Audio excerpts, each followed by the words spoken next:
Well, I think what today's figures show is that in spite of global inflationary challenges, the UK economy remains resilient.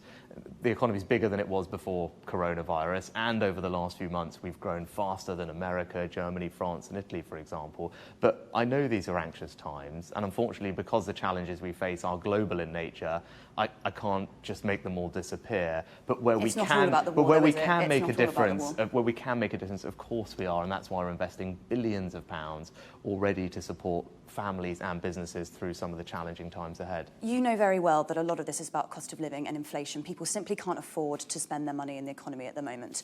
Honestly, with your hand on your heart, talking directly to people at home who are making desperate decisions about how often to feed their children, can you honestly say to them that you believe you're doing enough? As I have over the last 2 years, I've always acted to do what I think is right for the country and to support our country and families and businesses through what are the difficult times ahead. Now, we've done a lot already, whether it's support with people's energy bills, cutting fuel duty, it's a very significant tax cut that's coming in just weeks' time on national insurance thresholds. But I've always said, I stand ready to do more as we learn more about the situation. And on energy prices in particular, the price cap protects people for some months to come.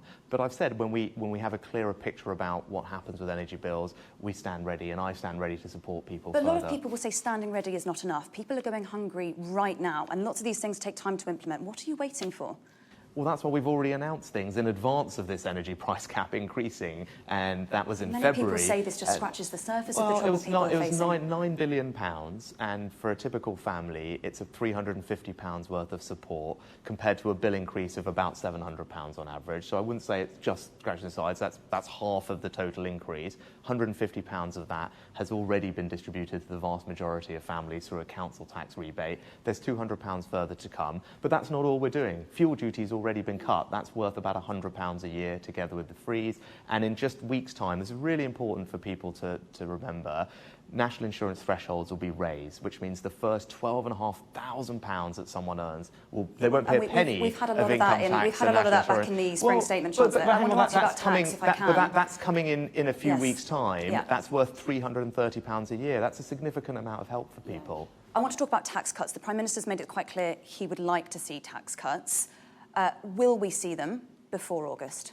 Well, we've already started seeing tax cuts. But are we going to see more over and above what you've announced? Well, you wouldn't expect me to comment on future tax policy, but again, what we started in the autumn last year, we cut the tax rate in our welfare system so that as people move from universal credit into work, they kept more of their money. That really helps low earners.